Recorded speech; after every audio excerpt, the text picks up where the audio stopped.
Rules for working at the Black Skull. Being a broke college kid is about as fun as you'd expect.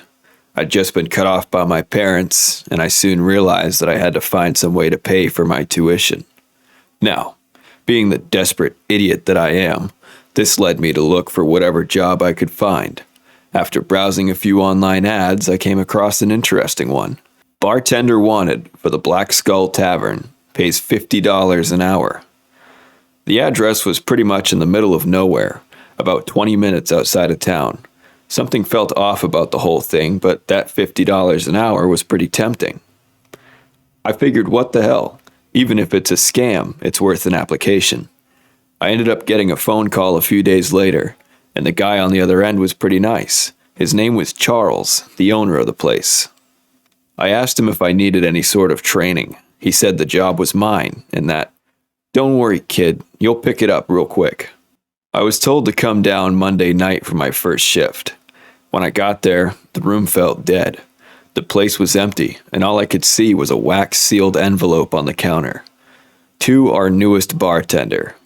Welcome to the Black Skull, home of the world's most mystic drinks. You're probably wondering why you've received this letter. This is a list of rules, which include the responsibilities of your job, as well as some precautions to keep you safe during your employment. Please note that failure to adhere to these rules may result in severe injury, death, and other consequences which may be quite eternal. Number 1. Your shift begins at 12 p.m. sharp and ends at 6 a.m. Do not attempt to exit the bar at any time during your shift. We're still trying to wash the old guy off the wall in the back. Number 2. Make sure the patrons are happy. Smile. Make some small talk. If they ask for another round of the same drink, give it to them for free. Although they may seem human, they are not, and therefore deserve the utmost respect. Otherwise, you might walk out of the bar without your eyes. Number 3. At 2:15 a.m., the vodka will run out. It doesn't matter how much customers drink, the bottle will always be empty. You must go into the basement to get a new bottle.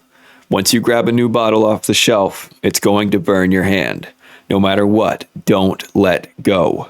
If you drop it and the inhabitants behind the bar don't get their fix, they won't take too kindly to it. Number 4.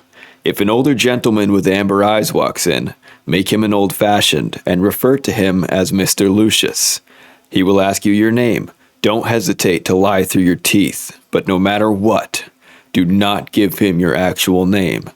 You are free to converse with him as you please, so long as you do not make direct eye contact for too long. If you see the flames within his eyes, you may begin to lose hope.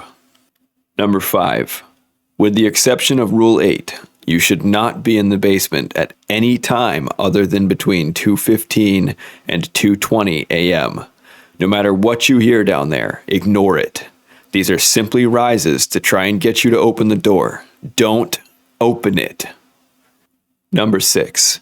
Under the bar, you'll notice your bottle of vodka as previously mentioned. Yeah, it's not exactly vodka.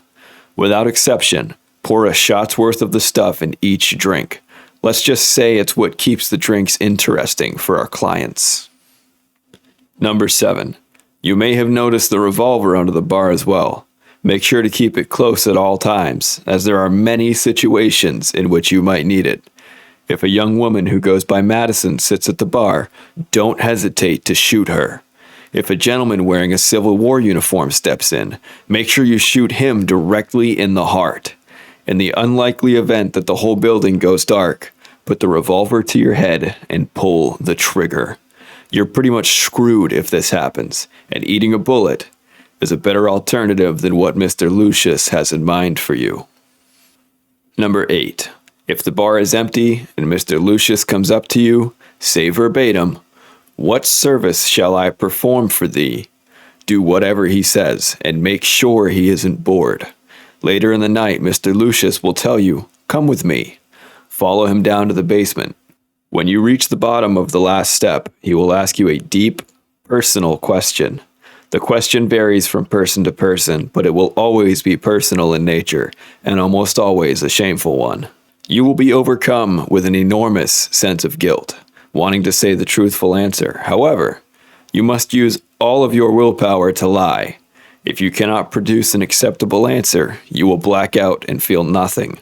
When you awake, you will feel weightless, as if you do not have a body. It is only then that you will realize that your soul is trapped in a bottle, to be consumed by the very abominations you serve. If, however, you manage to tell a convincing lie, you will awake in the booth at the corner of the bar. When you check your watch, it will be 6 a.m., and you may leave while continuing your day as normal. Congratulations on the new job, Charles. Yeah, this guy's just screwing with me, I thought while staring at the letter. I chuckled for a second, appreciating Charles's odd sense of humor. That was, until a customer came through the door. He was an old man with fiery amber eyes. He took a seat at the bar while I was scared shitless, trying to remember what the hell I should do.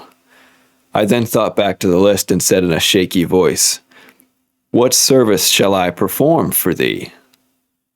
"Pour me an old-fashioned, would you, son?" he asked with a smug grin. I had only ever served drinks to friends at parties, and even then I was mostly mixing random crap together. Shit, how do I make an old-fashioned? I thought, trying to find some way to save myself. Pour in some whiskey, add an orange slice, a bit of sugar, and some bitters, the old man said. I did as he said, not wanting to piss off whoever or whatever I was talking to. "You're new here, aren't you?" the old man questioned me. "First customer I've served," I replied. "It's a pleasure to meet you, Mr. He cut me off before continuing. "Lucius." "Yes, that's right. It's great to meet you too." We began to make small talk, yet I still couldn't shake that coincidence with the rules. After some time, he asked me a strange question. "So, boy, what's your name?" I stood there confused. "I'm sorry?" I asked. "What's your name, son?" Just then, I felt a sinking feeling in my stomach. How was this still a coincidence? I told him my name was Jack, in accordance with the rules. "Oh, Danny. No one likes a liar, now do they?" My heart froze. "You're shaking in your boots right now, wondering how I know your name, or why you have to follow that list of rules. Don't worry, I don't bite." Just as I saw the flames in his eyes, he said, "Come with me to the basement. I'll explain everything." I was done at this point. No matter how hard this thing was trying to act human, I knew something was very, very wrong. No list was going to keep me safe from this man, so I did the only thing I could think of. I took the revolver from under the table and shot at that abomination. In a split second, the thing pretending to be a man laid limp on the floor like a rag doll as I ran for the exit. Just as I was about to swing through the door, the old man called out to me.